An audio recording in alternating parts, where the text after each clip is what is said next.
Good evening, everyone. I am Angela Gegg, and you're watching Influential Dubai. We're broadcasting from the VMC TV studios right here in the United Arab Emirates. Having a media platform gives me a personal responsibility to use my voice and give back to society. I use my voice to send messages to my viewers, and I give back to society by inviting successful entrepreneurs, remarkable individuals, businesses, celebrities, artists, DJs, entertainers onto the show. And today is no exception, as I'm joined in the studios with DJ Kenrick Chance. Guys, I'll be back with him. You're going to learn all about him and everything that goes on with him right here in the UAE. Guys, he's a DJ in Dubai. If you're part of the nightlife, this scene, you probably know who he is. Billionaire, Avenue, I mean, you name it, he does it all. Kenrick, thanks so much for joining us. Thank you for having me. Absolutely.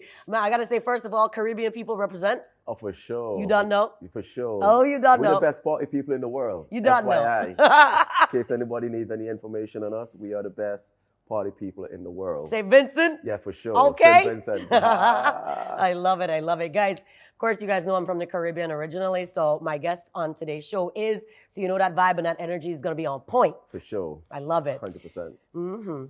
What I want to do is, before I get into the whole show and talk about your career as a DJ and everything else, I'd like for you basically to just tell me a little bit, and my audience watching, about you. The man behind the glasses and the sweater, okay? Well, I mean, where can I start? Well, first, Early years, born and raised in St. Vincent. I was born and raised in St. Vincent and the Grenadines.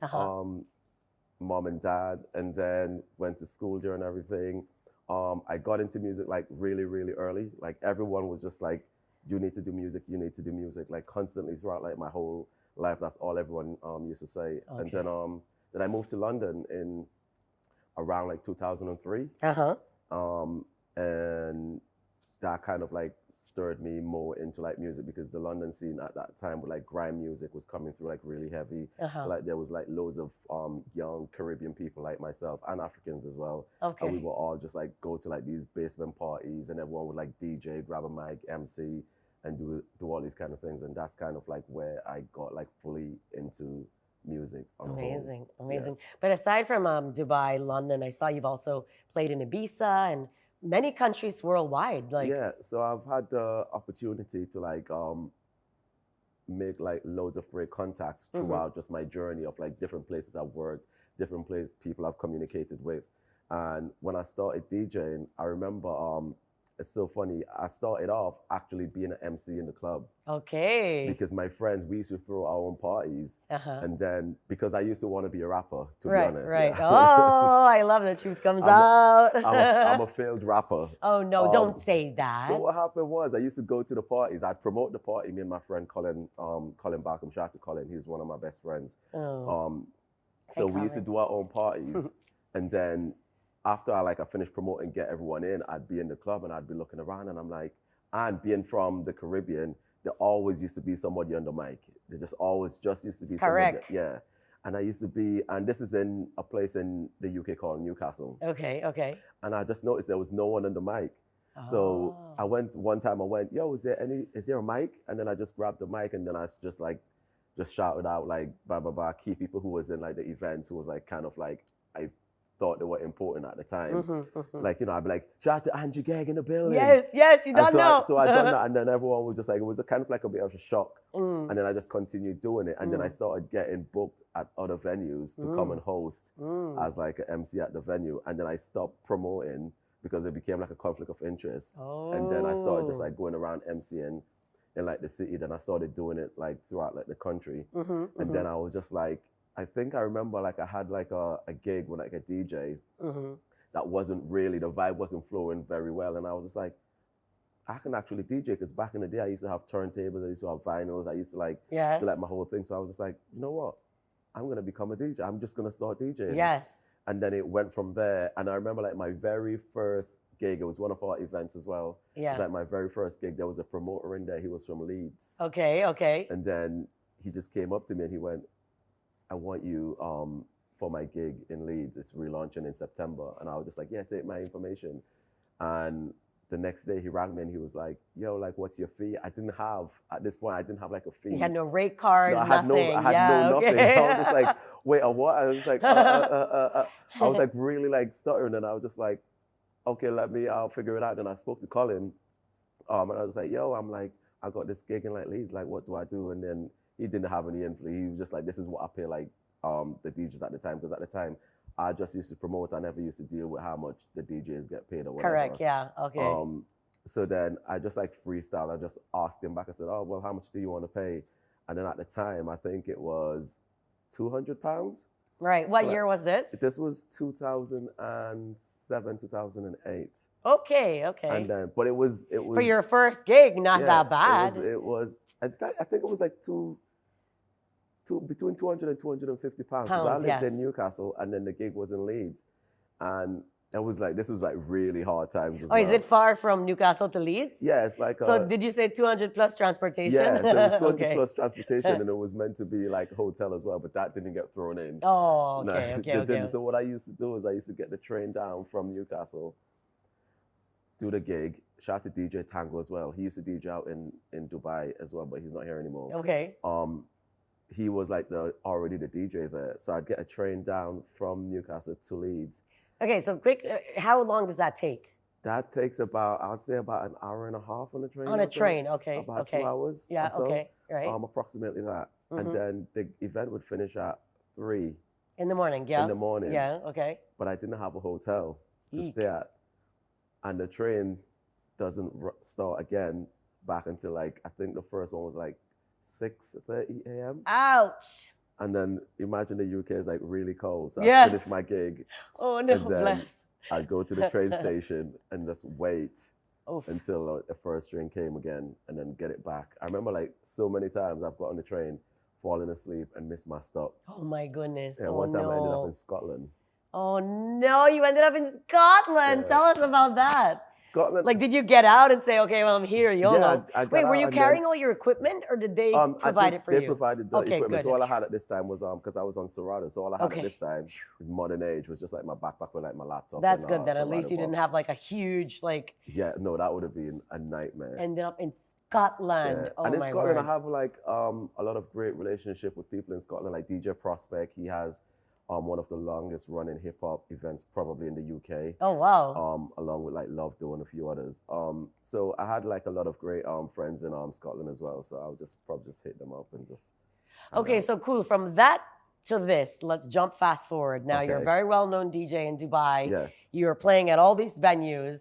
So from then, when you were preparing, you were winging it. Yes. Now, let's say if you're preparing to do a set, how do you actually like hype yourself up, prepare for the crowd? Like, do you have any things that go through your mind? Like, tell us about that experience. Fast forward. Okay. I might take us back a little later on, but I want to fast forward. To be clear on the question, you want to know how I prepare for a set, or like mentally, or like the... Like, how do you get ready? Like, say if you were get booked a gig, like, let's say if they call you and say, I need you at this huge gig tomorrow. Yeah. How do you say, cool? Like, do you prep to do your gigs, or how do you do? I think it starts from once they ring me, I think they know what I bring to the table. Right. So then I just go in, okay, they booked me because they want me. Okay. So then I try. But they don't ask you like to prepare certain music or to put together playlists or anything like that? How does that part work being a DJ? Or you come in ready?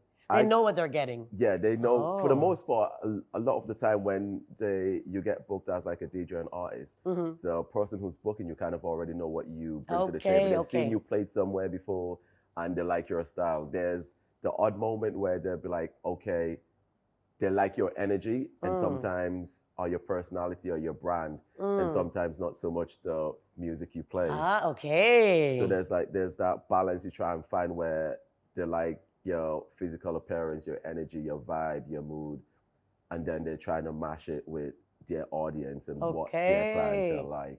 And so you're trying to like bridge the gap between both. So what is your musical style? What sort of music do you actually play?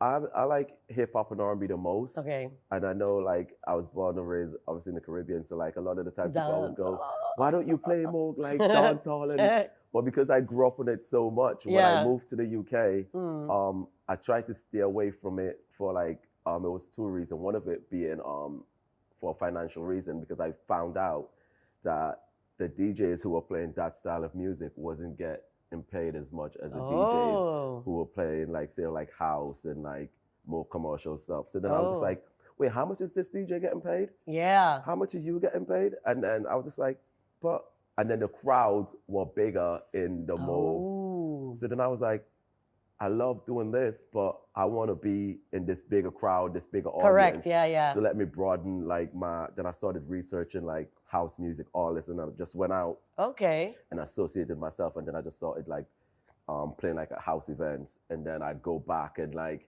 so I kind of had that weird in that weird space of like a transitional kind of phase. Izzy house, and then dance if you want to brand yourself in that space, and people don't really want to come because they feel like they might get house music.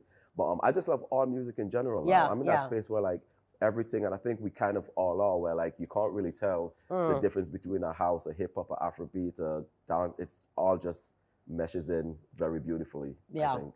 Yeah, absolutely. I love it. Well, that's so cool. I love it. Yeah, we'll run it. We'll it's see. It's a Caribbean thing, after. you know. It's the Caribbean thing. You can say. I know I don't look like I'm from the Caribbean, people say, but I think they don't understand that people in the Caribbean look like me. Yeah, there's loads. And loads. And even just to sidetrack, like loads. Like when I was growing up, I didn't understand like the difference in that until I got to London. Correct. Because loads of my friends, they looked like you in school. And in our countries, we mix like it's no problem. Like it was just completely fine and normal to me until I got to London. Then everything was, I was like, wait, what? You have no idea. Okay, this is off topic, but when I tell people I'm from the Caribbean, they're like, "Why are you white?" Yeah. And I'm always like, "What?" Yeah. I didn't know there was like a huge like. Yeah, they're like, "You're not supposed to." I'm like, "Excuse me?" Like it's always still to today. Sometimes, like even after years and years and years of it, I still get a bit offended. I'm like, "Wow, you're really stupid." Yeah, I can imagine. One Caribbean girl I know, she wrote some nonsense on Instagram about. There was a white girl that married a guy in Jamaica, and she wanted to learn to cook for him, you know? Yeah. And she's like, who does this white girl think she is? And I'm like, excuse me, you are friends with a white girl from the Caribbean. Yeah. And you're talking like this on Instagram. Yeah. Are you crazy? Yeah, that's true. Blocked her. I'm like, this is ridiculous, you know? Definitely. Like, it's so racist. Yeah. Not cool. Yeah, we shouldn't downplay anyone. If she wants to learn to cook for her husband. Yeah, but she was like actually knocking the fact, like this white girl married like, obviously he's dark skinned, so from Jamaica. She was like, and she was being very racist. Yeah. I took offense. Okay. But anyways, whatevs. So you said before that you wanted to be a rapper? Yes. Can you like spit some lyrics? I'm gonna put you on the spot. Drop something for me now. Come on now. Done now. You said lyrics. Hold on. Give me a little like freestyle. I said, you gonna give a beat? Okay, let me see what I got in my head. Hey shorty, let's go party. Sip some Alizé, Hennessy, Bacardi. Let's get naughty. Lordy, Doddy, them front home boy, we might take your shorty. Lord have mercy, I'm killing the game. All the ladies in the club say they feeling my game. Then with chance, so they be giving me cool, it's AC, damn, I'm doing my thing. No, bling on my neck, don't steal with a tech. But my crazy squad might leave your brain on the deck. So if you see me stunting, don't disrespect, cause I'll swing through your hood and leave you wet. If you owe me, pay me cash, I'll cut the check. I ain't trying to be broke, I'll be so upset. So I stay on my hustle, stay on the grind with my mind and my money and my money and my mind. I love it. I love it. I just felt like I could just sing along with you. It's so dope. I can't believe I remember that. How can you say you're a failed rapper? No, definitely a failed rapper. No, how is that failed? I can just imagine you on stage with the mic. It'd be amazing. I think that's like my people who see me out now because I get on the stage like when I'm DJing, I jump on the stage. People always go to me, you know, you look like a rapper when you're on there. You should be. Yeah, you're right. And I was like, don't gas me up. Maybe you can bring it back, just like how you grabbed the mic when you started emceeing. Yeah. Next time at one of your gigs, just spit some lyrics. Yeah. I'll come cheerlead for you. Oh, I appreciate that. So I will. I'll be like, yes. But we leave the rapping to the professionals. Yeah. All right. Leave you to your emceeing, your DJing. That's what's up. Let me rock the crowd. They can rap. So for everybody watching, tell us about some of the venues here locally that you play at and a little bit more about that side of your world. So some of the venues that I play at is Avenue, Bling, Billionaire, Sky 2.0. I've DJed at White, Bass, Soho Gardens. There's like some of the biggest names in the industry. Like in the club industry, of course. I mean, you name them, and I've probably have DJed at them like before, or will do in the future if I haven't yet. Super dope. Now, I also understand that you have a child. I do. A daughter? Yes. Living in Australia? Yeah, she lives in Australia. How do you balance being a dad DJ here living in Dubai and having your daughter in Australia How does that work? Would you mind sharing that with my audience? Oh, for sure. Well, it's definitely a lot of communication with the mom. Yes, yes. And me and her mom, we have like a great co-parenting relationship. Amazing. Even today, my daughter, she messaged me like out of the blue, "I love you, Dad." Did you tell her you're doing a show? You're like, I'm doing a TV show no, I today. didn't, because I'm gonna tell her after. She said, "I love you, Dad," and then she followed up with, "I'm so lucky to have you as a dad." Oh my word! And then I replied like, "Oh, I love you so much, but what makes you?" Because it was just random. I said, "What makes you say this?" And she went, "Because everyone in school wishes that you were their dad because you're so cool." Oh, that's sweet. That's really cute. Like, how old is she? She's 12. 12. Wow, that's the age. They're coming of age. Yeah, she probably loves to show off. This is my daddy. She does. Yes. And she's really into sports. She's like a very like active like child. She has like really long days, so she starts at like 7 a.m. and she doesn't get back home until like 7:30, 8 a.m. and then it's like straight to bed. School, gym, sleep. That's like her routine. I mean, but what a stretch, Dubai and Australia, right? It's quite. Yeah, it's really hard. I don't want to make out like it's easy. It's really hard. And I have like other friends who are DJs who are also parents, and like they sometimes ring me and ask like for advice because they're like newer to it than I am, and they're also advising like how do I maneuver in that space when they're no longer with like the mom and like there's that distance. And my advice is always to them, just listen to the mom. Listen to their mom. I like that. That's good. Just listen to the mom. That's great co-parenting, actually, because some of the fathers would be like, oh, don't listen to your mom. But to say that, I think is really... Yeah, no, listen to the mom or listen to the parent who spend the most time with the child. Yeah, absolutely. Yeah, absolutely. That's listen great. To the mom. Yeah, listen to the person who spends the most time with the child because they're the one who are around every day, seeing how it affects the child mentally, physically, because there'll be time when the child is crying because she wants to see her other parent. And I remember when I was like a kid as well, because I didn't have, my mom wasn't with my dad. And I remember just going through this phase of wondering, does my dad love me? You know what I mean? Like I went through that phase. And I think that's also, just to go off subject, why I also haven't had another kid yet. Oh, okay. Because I didn't want her to feel like... That actually is a really good point. Yeah, I didn't want her to feel like dad's run off and he doesn't want to be around, he's loving some other child. That's actually that's great parenting if you ask me. Yeah. That's real. That's very admirable. Yeah. So now especially got Caribbean people, they like to have a lot. They do. No, times is way too hard to they be like going to around. have a lot. Times is way too hard to be going around having like oh, my kids word. everywhere. They and like to have a lot. My other fear is like I've told my friends and people that I've dated, I said I don't want to have another kid and next thing you know they're living, I don't know, in another country. Then it's too much. No. Let this one grow until she's about like 15, 16, then I'll think about the possibilities if there's somebody who's, you know. Correct. And is there anyone special now? Well, you brought it up. We're working towards it. Oh, that's nice. Yeah, we're working towards it. Let's see. That's okay, cool. We'll leave that there. Yeah. It must be hard dating a DJ. The girl has to be very secure. Yes. Very. I was going to say no, but yes, from my experience. No, it is hard. Come on. It is really hard because we keep like our timing is so. Yeah. Not the timing. It's also hard dating anybody in the public eye. True. They get a lot of attention. We get a lot of attention. I mean, it's a lot of attention. People just want to like come and speak to you just because. And a lot of the times what people don't understand is because we've been in it for so long, and I can speak from like a guy point of view is, girls think when other girls come and talk to us is like the girl really fancy us or they want to be with us. They just want to talk to you because at that moment, you're like, even if like you're not that popular, at that moment, you're the most popular person in the room. Correct. And then what about, wait a minute, how do you feel? Tell me, they come and they talk to you and they're like, play this song for me. Yeah. Are you one of the DJs that despise that, like every DJ I know? When they're like, play this song. I don't have a problem with people doing it. I just have a problem when they're rude, when you don't play immediately. Because it's like, I'll be like, yeah, cool. Because I understand sometimes when... Yeah. Because that's what you go out, you kind of want to hear your song, even though you can play it on your iPod. But that's a different subject.